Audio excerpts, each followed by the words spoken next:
إن الحمد لله نحمده ونستعينه ونستغفره ونعوذ بالله من شرور أنفسنا ومن سيئات أعمالنا. من يهده الله فلا مضل له ومن يضلل فلا هادي له، وأشهد أن لا إله إلا الله وحده لا شريك له، وأشهد أن محمدا عبده ورسوله. يا أيها الذين آمنوا اتقوا الله حق تقاته ولا تموتن إلا وأنتم مسلمون. يا أيها الناس اتقوا ربكم الذي خلقكم من نفس واحدة وخلق منها زوجها وبث منهما رجالا كثيرا ونساء، واتقوا الله الذي تساءلون به والأرحام إن الله كان عليكم رقيبا. يا أيها الذين آمنوا اتقوا الله وقولوا قولا سديدا يصلح لكم أعمالكم ويغفر لكم ذنوبكم، ومن يطع الله ورسوله فقد فاز فوزا عظيما. أما بعد، فإن خير الحديث كتاب الله، وخير الهدي هدي محمد صلى الله عليه وسلم، وشر الأمور محدثاتها، وكل محدثة بدعة، وكل بدعة ضلالة، وكل ضلالة في النار. فأعوذ بالله السميع العليم من الشيطان الرجيم. بسم الله الرحمن الرحيم. إن الذين يؤذون الله ورسوله لعنهم الله في الدنيا والآخرة وأعد لهم عذابا مهينا. وقال في موضع آخر: إنا كفيناك المستهزئين. وقال في موضع آخر: إن شانئك هو الأبتر. معزز و مکرم حاضرین جمعہ، دینی ملی بزرگوں، دوستوں اور ساتھیوں، آج کل سوشل میڈیا پر یہ بات بڑی گردش کر رہی ہے، اور جو دشمنان اسلام ہیں، دین کے دشمن ہیں، وہ اللہ کے رسول صلی اللہ علیہ وسلم کی شان میں توہین اور گستاخی کرتے ہوئے ہمارے نبی نے عائشہ رضی اللہ تعالی عنہا کے ساتھ جو شادی کی، اور جب ان کی رخصتی ہوئی ان کی عمر 9 سال تھی اور ہمارے نبی کی عمر تقریباً 52 سال تھی، اس بات کو لے کر کے دشمنان اسلام کی طرف سے اعتراض کیا جاتا ہے اور نبی اکرم صلی اللہ علیہ وسلم کی شان میں گستاخی اور توہین کی جاتی ہے۔ آج کے اس خطبہ جمعہ میں ان کے اسی اعتراض کا ہم جواب دیں گے انشاءاللہ العزیز۔ لیکن قبل اس کے کہ ہم جواب ان کے شروع کریں، یہ بتا دینا چاہتے ہیں کہ جس نے بھی ہمارے نبی کی شان میں گستاخی اور توہین کی ہے، اس کا انجام بہت برا ہوا ہے۔ وہ طبعی موت نہیں مرا، یا تو آگ میں جھلس کر کے وہ تباہ و برباد ہو گیا، یا تو درندوں، کتوں اور شیروں اور چوپایوں کی خوراک بنا، یا تو مجنون اور پاگل ہو کر کے مرا، یا کسی ایسی خطرناک بیماری کے اندر مبتلا ہو گیا جو علاج بیماری ہوتی ہے۔ یہ اللہ رب العالمین کی طرف سے ایسے لوگوں کے لیے سزا ہوتی ہے جنہوں نے ہمارے نبی کی شان میں گستاخی اور توہین کی ہے۔ پوری تاریخ بھری پڑی ہے، جس نے بھی ہمارے نبی کی شان میں کسی بھی حوالے سے گستاخی اور توہین کی، اسے لوگوں کا انجام بہت برا ہوا ہے۔ یہ جو اعتراض کیا جاتا ہے، اور یہ بھی بتا دیں ہم آپ کو کہ کسی بھی نبی کی شان میں گستاخی کرنا حرام ہے، کفر ہے۔ ہم تمام نبیوں پر ایمان رکھتے ہیں، لا نفرق بین احد من رسلہ، اللہ کے جو بھی رسول ہیں، انبیاء ہیں، کسی کے درمیان تفریق نہیں کرتے، سب پر ایمان رکھتے ہیں۔ سب اللہ کے برگزیدہ اور منتخب بندے تھے جنہیں اللہ رب العالمین نے اپنا پیغام دنیا انسانیت تک پہنچانے کے لیے منتخب کیا۔ کسی کی بھی شان میں گستاخی کرنا حرام ہے، چاہے وہ عیسیٰ علیہ السلام ہوں، یا موسیٰ علیہ السلام، یا ابراہیم علیہ السلام، یا نوح علیہ السلام، یا حضرت آدم علیہ السلام، یا یعقوب اور لوط علیہ السلام، جتنے بھی انبیاء دنیا کے اندر آئے، رسول آئے، کسی کی بھی شان میں گستاخی کرنا شریعت کے اندر حرام اور ناجائز ہے۔ ہم تمام نبیوں کی تعظیم کرتے ہیں، سب کا ادب اور احترام کرتے ہیں، سب پر ایمان رکھتے ہیں۔ کسی ایک نبی پر ایمان نہ لانا، کسی ایک نبی کی نبوت کے انکار کر دینا، گویا کہ تمام نبیوں کا انکار کر دینا ہوتا ہے۔ ہمارا ایمان، ہمارا اسلام ہمیں سکھاتا ہے کہ جتنے بھی انبیاء دنیا کے اندر آئے، سب کے ساتھ ادب اور تعظیم سے پیش آؤ، سب کا ادب اور احترام کرو، اور سب پر ایمان لاؤ۔ اسی وقت ایمان ہمارا مکمل ہوگا جب ہم تمام نبیوں پر ایمان لائیں گے۔ ہم کسی بھی نبی کی شان میں گستاخی کو حرام اور کفر سمجھتے ہیں۔ ہم نہیں جائز سمجھتے کہ عیسیٰ کی شان میں گستاخی کی جائے، موسیٰ کی شان میں علیہ السلام کی شان میں گستاخی کی جائے یا کسی اور نبی کی شان میں گستاخی کی جائے۔ یہ ہمارا اسلام ہمیں اس بات سے روکتا ہے اور قطعاً اس کی اجازت نہیں دیتا۔ اللہ رب العالمین نے فرمایا جو اللہ اور اس کے رسول کو تعظیم کو ایذا پہنچاتے ہیں، لعنہم اللہ فی الدنیا والآخرہ، ایسے لوگوں پر دنیا اور آخرت میں اللہ کی لعنت ہوتی ہے۔ وَأَعَدَّ لَهُمْ عَذَابًا مُهِينًا، اور اللہ رب العالمین نے ایسے لوگوں کے لیے رسوا کن عذاب تیار کر رکھا ہے۔ اس طریقے سے اللہ فرماتا ہے اِنَّا كَفَيْنَاكَ الْمُسْتَهْزِئِينَ، اے نبی جو آپ کا استہزاء کرنے والے ہیں، مذاق اڑانے والے ہیں، توہین اور گستاخی کرنے والے ہیں، ہم ایسے لوگوں کے لیے کافی ہیں، ہم ان سے انتقام لینے کے لیے کافی ہیں۔ اور تاریخ شاہد ہے کہ ایسے لوگوں کو اللہ رب العالمین نے دردناک انجام سے دوچار کیا اور بہت ہی بری موت سے لوگ دوچار ہوئے۔ اللہ رب العالمین نے اپنے نبی کے لیے ایسے لوگوں کا انتقام لیا۔ ان شانیہ کا ہوا الابتر، اللہ فرماتا جو تیرے دشمن ہیں وہی تم بریدہ ہیں، انہی کا نشان مٹ جائے گا، انہی کا نام ختم ہو جائے گا، لیکن آپ کا نام ہمیشہ سے باقی ہو، قیامت تک باقی رہے گا۔ ورفعنا لک ذکرک، ہم نے آپ کے ذکر کو بلند کر دیا ہے۔ اذان ہوتی ہے، کلمہ اللہ کی وحدانیت کا اقرار کرنے کے بعد، اس کی گواہی دینے کے بعد نبی اکرم صلی اللہ علیہ وسلم کی رسالت کا کلمہ پڑھا جاتا ہے۔ اقامت کے اندر جب ایک مؤذن اقامت کہتا ہے تو اللہ رب العالمین کی وحدانیت کی گواہی دینے کے بعد نبی کی رسالت کا اقرار کرتا ہے۔ اللہ نے آپ کے ذکر کو بلند کر دیا ہے۔ آپ کی مثال آسمان میں سورج کی ہے، جو انسان سورج پر تھوکنے کی کوشش کرتا ہے، وہ آسمان کی رفعت کو، اس کی عظمت اور اس کی سچائی اور اس کی قدر و منزلت اور بلندی کو نقصان نہیں پہنچا سکتا۔ وہ نقصان پہنچاتا اپنی ذات کو، اپنے چہرے پر اس کا اپنے تھوکتا ہے اور اس کا تھوک اس کے چہرے پر واپس آ جاتا ہے۔ وہی مثال ہمارے نبی صلی اللہ علیہ وسلم کی ہے، تمام انبیاء کرام کی ہے۔ جو انبیاء کرام کی شان میں گستاخیاں کرتے ہیں، بطور خاص ہمارے نبی کی شان میں گستاخی کرتے ہیں، ایسے لوگوں کی مثال یہی ہے جو سورج پر تھوکنے والے کی مثال ہوتی ہے۔ اللہ ایسے لوگوں کے لیے کافی ہوتا ہے، دردناک عذاب کے اندر اللہ تعالیٰ ایسے لوگوں کو دوچار کرتا ہے۔ عائشہ رضی اللہ تعالیٰ عنہ کا دین اسلام کے اندر بڑا مقام اور مرتبہ ہے۔ یہ وقت نہیں ہے کہ ان کے مناقب اور فضائل کو میں آپ لوگوں کے سامنے بیان کروں۔ بڑی عظیم خاتون تھیں، اور اسلام کے اندر جتنی بھی خواتین پیدا ہوئی ہیں، سب سے زیادہ فقہ کے اندر، حکمت کے اندر، سوجھ بوجھ کے اندر سب سے زیادہ اونچا مقام رکھنے والی حضرت عائشہ رضی اللہ تعالیٰ عنہ ہیں۔ بڑے بڑے صحابہ کرام آپ کی طرف مسائل کے اندر رجوع کیا کرتے تھے۔ اللہ کے رسول صلی اللہ علیہ وسلم سوال کیا گیا، حضرت عمر بن عاص نے پوچھا، اے رسول صلی اللہ علیہ وسلم سب سے زیادہ آپ کی نظر میں کون محبوب ہے؟ کہا عائشہ۔ پوچھا میں مردوں میں پوچھتا ہوں، کہا ان کے والد ابو بکر، کہا اس کے بعد کون؟ کہا عمر رضی اللہ تعالیٰ عنہ۔ میرے بھائیوں، یہ مقام ہے عائشہ رضی اللہ تعالیٰ عنہ کا نبی اکرم صلی اللہ علیہ وسلم کے نزدیک، کہ آپ تمام لوگوں میں آپ کے نزدیک سب سے زیادہ محبوب ہیں۔ ہمارے نبی نے فرمایا کہ فضل عائشہ علی النساء کفضل الثرید علی سائر الطعام، تمام عورتوں پر حضرت عائشہ کی فضیلت وہی ہے جو سرید کھانے کی فضیلت ہوتی ہے تمام کھانوں پر۔ لہذا حضرت عائشہ رضی اللہ تعالیٰ عنہ کا بہت ہی زیادہ اونچا مقام ہے۔ اللہ رب العالمین نے آپ کے لیے ان کو منتخب کیا، جیسا کہ حدیث کے اندر آتا ہے کہ اللہ کے رسول صلی اللہ علیہ وسلم کو خواب میں دکھایا گیا، 3 مرتبہ آپ نے خواب میں دیکھا حضرت عائشہ کو ریشم کے کپڑے میں ملبوس ہمیں نبی کو فرشتوں نے دکھایا اور کہا کہ یہ آپ کی بیوی ہیں۔ اللہ رب العالمین کا اختیار تھا۔ اللہ رب العالمین نے حضرت عائشہ کو ہمارے نبی صلی اللہ علیہ وسلم کی زوجیت کے لیے منتخب کیا۔ جبریل امین ان کو سلام کیا کرتے تھے۔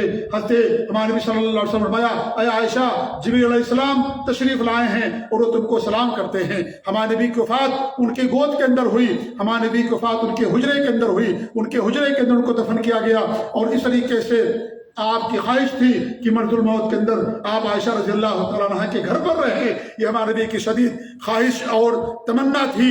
اس لیے میرے بھائیوں، عائشہ رضی اللہ تعالیٰ عنہ کا بڑا اونچا مقام اور بہت اونچا مرتبہ ہے۔ آپ نے ان کے ساتھ شادی کیوں کی؟ جو اعتراض کیا جاتا ہے میرے بھائیوں، یہ اعتراض آج کا نیا اعتراض ہے، یہ آج کا نیا اعتراض ہے۔ ہمارے نبی کے دشمنوں نے 1300 سال یا 1200 سال کے عرصے تک ہمارے نبی کے اوپر کسی نے اعتراض نہیں کیا، نہ آپ کے دشمنوں نے، نہ کفار مکہ نے، نہ قریش نے، نہ کسی نے آپ کے اوپر اعتراض کبھی نہیں کیا تھا کہ ہمارے نبی نے ایسی لڑکی شادی کی جس کی عمر بہت کم تھی. یہ اعتراض آج 100 سالوں کے اندر کیا جانے لگا. اس سے پہلے اعتراض نہیں کیا جاتا تھا. جب اسلام آج بڑی تیزی کے ساتھ پھیلتا جا رہا ہے، اگرچہ مسلمان مظلوم ذلت میں ہیں، پستی میں ہیں، لیکن اسلام بلند ہے اور قیامت تک بلند رہے گا. اسلام سچا دین ہے، اللہ رب العالمین کا بھیجا ہوا دین ہے. اسلام کی نشر و اشاعت سے خائف ہو کر کے یورپ اور دشمنان اسلام نے جب اور کچھ انہیں نہیں ملا، انہوں نے اللہ کے رسول صلی اللہ علیہ وسلم کی شان میں اس طرح کی گستاخی کرنا شروع کیا اور اس آپ پر اعتراض کرنا شروع کیا. ورنہ کسی قریش نے، کسی شخص نے اور کسی کافر اور کسی دشمن نے آپ کے اوپر کبھی اعتراض نہیں کیا. لوگوں نے آپ کو جادوگر کہا، لوگوں نے آپ کو جھوٹا کہا، لوگوں نے آپ کو شاعر کہا، لوگوں نے آپ کو مجنون کہا، لوگوں نے آپ کو بیمار کہا، لوگوں نے اور بھی آپ پر اعتراض کیے، لیکن کسی بھی کافر نے آپ پر اعتراض نہیں کیا کہ آپ نے 9 سال کی بچی سے شادی کیوں کیا. اس زمانے کے اندر یہ چیزیں عام تھی، لوگ اس طریقے سے کیا کرتے تھے، سارے لوگوں کی ہر چیز عام تھی. لہذا جن حالات میں جو چیز جائز ہو اور جن حالات میں لوگ کرتے ہو، اسے بعد کے حالات میں اس پر اعتراض نہیں کیا جا سکتا ہے. میں ایک مثال دے کر کے آپ کو سمجھاؤں. آج دنیا ترقی کر چکی ہے. پہلے لوگ گدھوں پر چلا کرتے تھے. آج کے دور میں اگر کوئی گدھے پر سواری کرے تو لوگ اس کا مذاق اڑائیں گے، لوگ اس کی توہین کریں گے کہ وہ گدھے پر سواری کرتا ہے. لیکن اس زمانے میں لوگ گدھے پر سواری کیا کرتے تھے. پہلے لوگ باہر جا کر کے قضاء حاجت کیا کرتے تھے.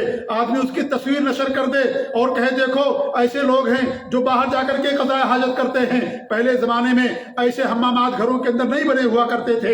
آج بھی بہت سارے علاقوں کے اندر لوگ جا کر کے باہر قضاء حاجت کرتے ہیں. اب اس کو بنیاد بنا کر کے انسان جا کر کے کسی پر اعتراض کرے تو میرے بھائی اعتراض نہیں ہو سکتا ہے. اللہ کے رسول کے زمانے میں یہ چیز عام تھی اور لوگ شادیاں کیا کرتے تھے، جیسا کہ آگے چل کر کے میں انشاءاللہ آپ کے سامنے بیان کرنے کی کوشش کروں گا. بہرحال یہ جو اعتراض کیا جاتا ہے، اعتراض ذرات سے زیادہ، مکڑی کے گھر سے زیادہ اس کی حیثیت نہیں ہے. بہت کمزور اعتراض اور شبہ ہے، اس کی کوئی حقیقت نہیں ہے اور کبھی بھی یہ اعتراض اس لائق نہیں رہا کہ میرے بھائیوں جو آپ کی مقام کو اور آپ کی مرتبے کو کم کرنے والا ہو. نمبر 1، اللہ رب العالمین نے آپ کے لیے ان کی حضرت عائشہ کو منتخب کیا.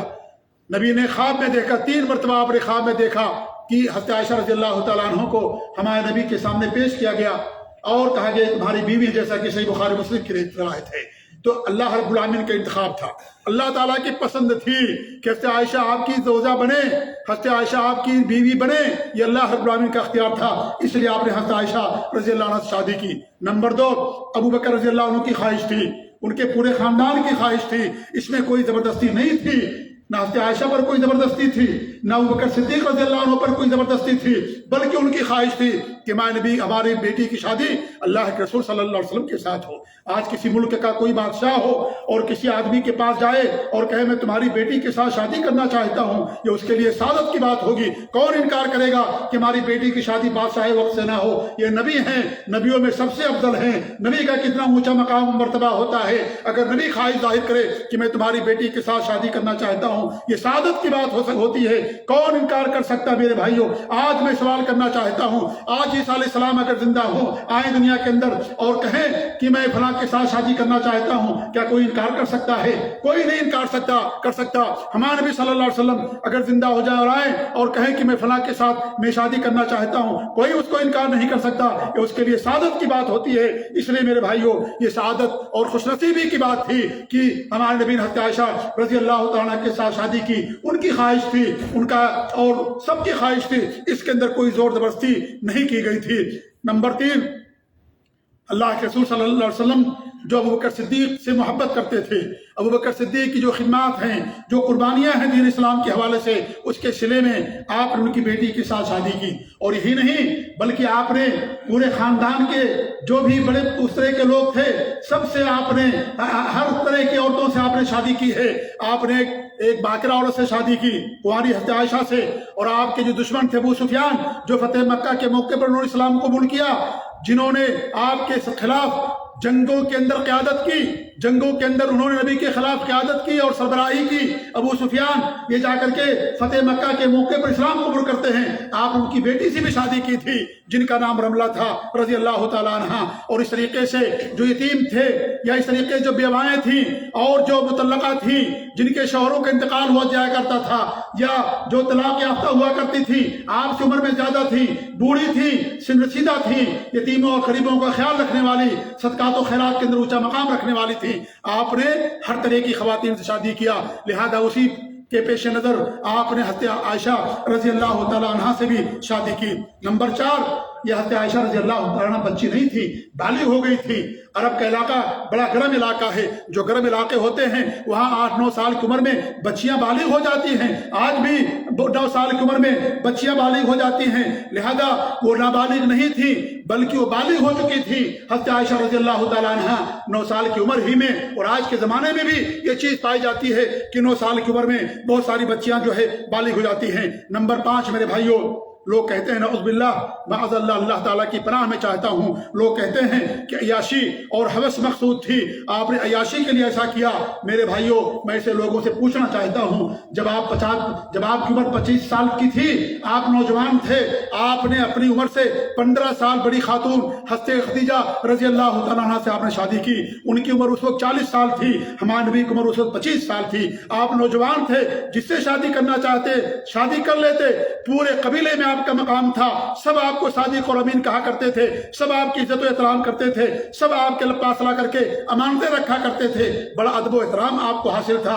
آپ مکے کے اندر جس خاندان کی بیٹی سے شادی کرنے کی صرف زبان سے حرکت کرتے، صرف اشارہ کرتے، آپ کی شادی کر دی جاتی. لیکن آپ نے 40 سالہ خاتون جو 2 مردوں سے جو ہے وہ کیا نام ہے بیوہ تھی، ایک مرد سے شادی کی، ان کا بھی انتقال ہو گیا، دوسری شادی کی، ان کے دوسرے شوہر کا بھی انتقال ہو گیا.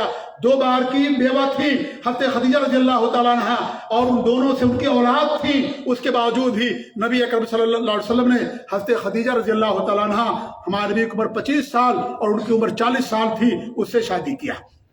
اگر عیاشی کرنا تھا نعوذ باللہ، اللہ کی پناہ، اللہ کی لعنت ہو ایسے لوگوں پر جو اس طرح کی بیجا الزامات ہمارے نبی صلی اللہ علیہ وسلم کے اوپر کرتے اور اس طرح کتاب کی شان کے اندر گستاخیاں کرتے ہیں.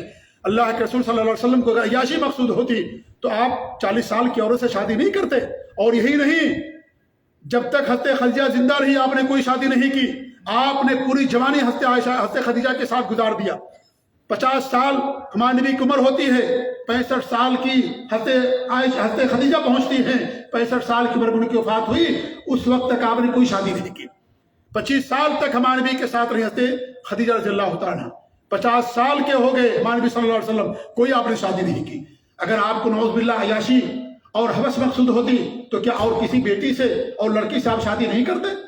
پورے 25 سال جوانی کے آپ نے حضرت خدیجہ کے ساتھ گزار دیے. حضرت خدیجہ آپ سے عمر سے 40 سال بڑی تھی، ان کے ساتھ آپ نے گزار دیا.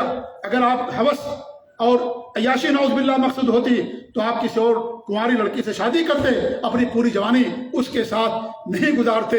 اس لیے یہ کہنا سراسر بے بنیاد اور باطل ہے. اسی طریقے سے نمبر 6، عیاشی کیا صرف عورتوں سے ہوتی ہے؟ عیاشی اور ہوس کیا صرف عورتوں سے ہوتی ہے؟ جو عیاش انسان ہوتا ہے اس کی زندگی لگژری گزرتی ہے. اس کی زندگی کو آپ دیکھیں گے، بڑے بڑے محلات، عالی شان محل، عالی شان گاڑیاں اور نوکر و چاکر، کھانا پینا اور لباس اور تمام چیزوں کے اندر عیاشی کرتا ہے. تمام چیزوں کے اندر اس کے پاس فراوانی ہوتی ہے اور تمام چیزیں اس کے قدموں کے اندر ہوتی ہیں. لیکن ہمارے نبی کا حال کیا تھا؟ ہمارے نبی کس طرح کی زندگی گزارتے تھے؟ آپ ذرا نبی کا مطالعہ کیجئے، نبی کی سیرت کا مطالعہ کیجئے. آپ صلی اللہ علیہ وسلم کے گھر کے اندر ایک مہینہ گزر جاتا تھا، چولہا تک نہیں جلتا تھا. پانی اور کھجور سے آپ زندگی گزارا کرتے تھے. آپ کے اوپر کپڑے پھٹے پرانے کپڑے ہوتے تھے. آپ کے پاس کوئی بستر نہیں تھا. آپ زمین پر سوتے تھے، چٹائیوں پر سوتے تھے. آپ کے پشت مبارک پر ان چٹائیوں کے نشانات آ جاتے تھے. یہ آپ کی زندگی کا حال تھا. اس طریقے سے آپ نے زندگی گزاری. پھٹے پرانے کپڑوں کے اندر، بھوک کے اندر آپ نے زندگی گزاری. آپ کے پیٹ کے اوپر پتھر بدے نظر آتے تھے. بھوک میں آپ پر غشی طاری ہو جاتی تھی اور بھوک میں آپ باہر نکلتے تھے، کوئی مل جائے جو ہمیں کچھ 2-4 لقمہ کھلا دے. یہ صورتحال تھی اور یہی صورتحال تمام خواتین کے ساتھ تھی، آپ کی تمام بیویوں کے ساتھ تھی.